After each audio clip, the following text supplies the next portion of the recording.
C'est au sujet de l'homme spirituel que l'apôtre Jean écrit « Si nous marchons dans la lumière comme il est lui-même dans la lumière, nous avons une communion mutuelle, et le sang de Jésus-Christ nous purifie de tout péché. » 1 Jean 1,7. Seul l'homme qui vit dans le domaine spirituel, où l'on a conscience de Dieu, peut marcher dans la lumière.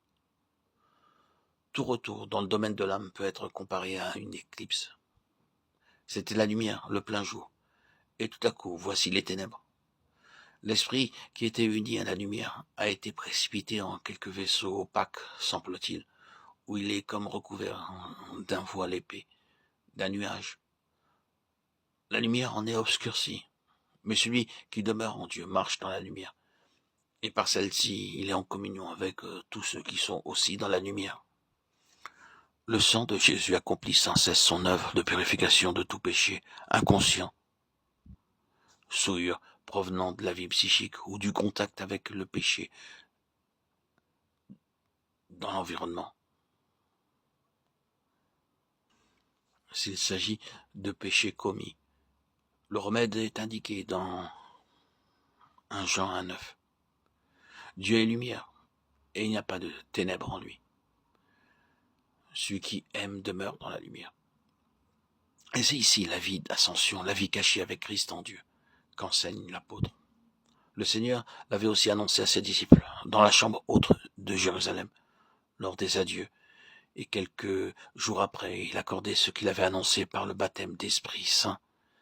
Cet influx du Saint-Esprit en l'esprit des apôtres les souleva hors de la vie psychique, au-dessus d'eux-mêmes, et les unit en esprit au Seigneur glorifié. Alors vraiment, ils demeurèrent en lui, et lui en eux.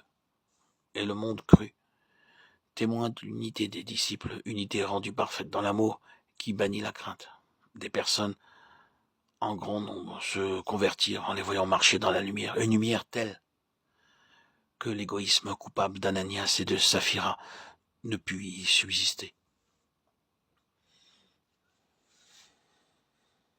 Considérant ce qui a été dit et l'importance capitale qu'il y a pour l'Église et pour Christ à ce que les croyants atteignent la maturité spirituelle pour entrer chacun à sa place respective dans le corps mystique dont Christ est le chef, la tête. Il est donc aisé de comprendre la nécessité de différencier l'âme de l'esprit et les choses qui procèdent de l'un et l'autre domaine. C'est lorsqu'il ne vit plus selon la chair ni dans le domaine naturel, animal ou psychique que l'enfant de Dieu peut devenir spirituel, capable alors de discerner son esprit, de comprendre les indications de celui-ci et d'examiner toute chose.